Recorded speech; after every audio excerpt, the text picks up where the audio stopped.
14 এবং 15 তারিখে কন্টিনিউয়াসলি মাঠকে আমরা পাহারা দিয়ে রাখতে বলা হয়েছে। মানে যে কোনো মুহূর্তে একটা ষড়যন্ত্র কাজ করছে, সেটা অ্যাক্টিভ হতে পারে। স্বরাষ্ট্র উপদেষ্টা উনি কিন্তু ঘোষণা করেছেন যে আওয়ামী লীগকে মাঠে নামাবেন। স্বরাষ্ট্র উপদেষ্টা সাকত সাহেবের কিন্তু পদত্যাগ দাবি করেছে, আমরাও তার পদত্যাগ দাবি করি। আমাদের নেতা জনাব তারেক রহমান আমাদেরকে নির্দেশনা দিয়েছেন 14 এবং 15 তারিখে বিশেষভাবে আমরা যেন মাঠে থাকি।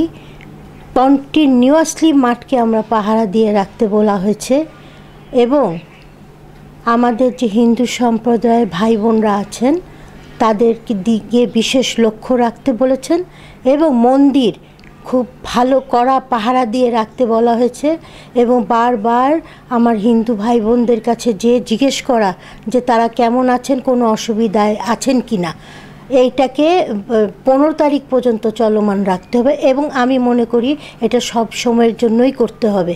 কারণ যে কোনো মুহূর্তে একটা ষড়যন্ত্র কাজ করছে, সেটা অ্যাক্টিভ হতে পারে।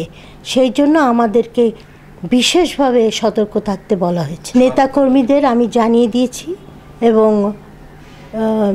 তারা অলরেডি আছেই মাঠে এবং বিশেষভাবে বলেছি কি কি করণীয় এবং অ্যাগ্রেসিভ না হয়ে মানে জেগে থাকতে বলা হয়েছে সবাইকে, যে ষড়যন্ত্রকারীরা কিন্তু আশেপাশেই ঘোরাঘুরি করছে, কাজে এটাকে বুঝতে হবে এবং বুঝে তাৎক্ষণিক অ্যাকশনে যেতে হবে।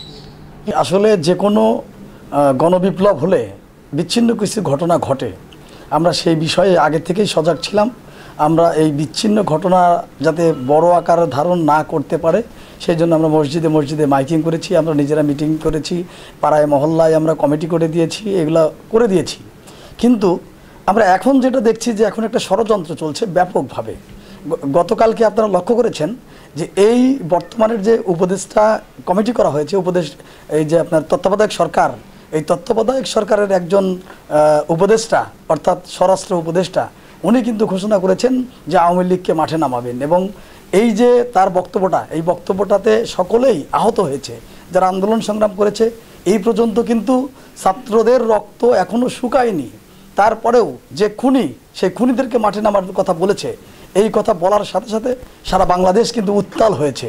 তাৎক্ষণিকভাবে আমাদের সিরাজগঞ্জ জেলার ছাত্রদল, যুবদল, স্বেচ্ছাসেবক দল গতকালকে মিছিল করেছে এবং আজকেও জেলা বিএনপির পক্ষ থেকে মিছিল করা হয়েছে এবং আপনার যে ছাত্র বৈষম্য বিরোধী ছাত্র আন্দোলন তারাও কিন্তু মিছিল করেছে এবং তারা এই যে স্বরাষ্ট্র উপদেষ্টা সাকত সাহেবের কিন্তু পদত্যাগ দাবি করেছে।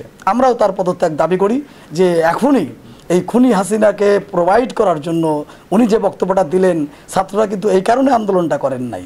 ছাত্ররা আন্দোলনটা করেছে যার হাতে ছাত্রদের রক্তে রঞ্জিত হয়েছে, সেই খুনি হাসিনার ফাঁসি চাই, এই কথাটা কিন্তু ছাত্রদের মূল দাবি। আগামী যে 15ই আগস্ট, এই 15ই আগস্টকে কেন্দ্র করে আমাদের কাছে যে ইনফরমেশন আছে, তারা আওয়ামী লীগের নেতাকর্মীরা বের হয়ে কিছু হিন্দু সম্প্রদায়ের বাড়িঘর ভাঙচুর করবে, কিছু মন্দির ভাঙচুর করবে, তাদের উপরে অত্যাচার নির্যাতন করবে। এই কথা, এই ঘটনাগুলি ঘটিয়ে পরের দিন তারা রাজপথে নামবে, স্লোগান দিবে যে হিন্দু সম্প্রদায়ের উপরে হামলা চলছে, হিন্দু সম্প্রদায়ের বাড়িঘর লুটপাট হচ্ছে, এই স্লোগান দিয়ে তারা মাঠে নামবে। এটা আমাদের কাছে একটা ইনফরমেশন আছে। এটা হয়তো মিথ্যাও হতে পারে, গুজবও হতে পারে, কিন্তু তারপরেও আমরা সজাগ থাকতে চাই।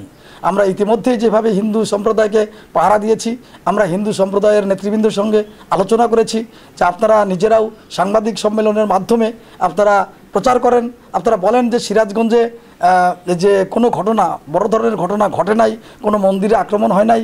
এই আমাদের নেতা ইকবাল হাসান মাহমুদ টুকু ভাই টাইম টু টাইম আমাদের সঙ্গে যোগাযোগ রেখেছেন এবং তার নির্দেশে আমরা সিরাজগঞ্জকে শান্ত রাখার জন্য চেষ্টা করেছি।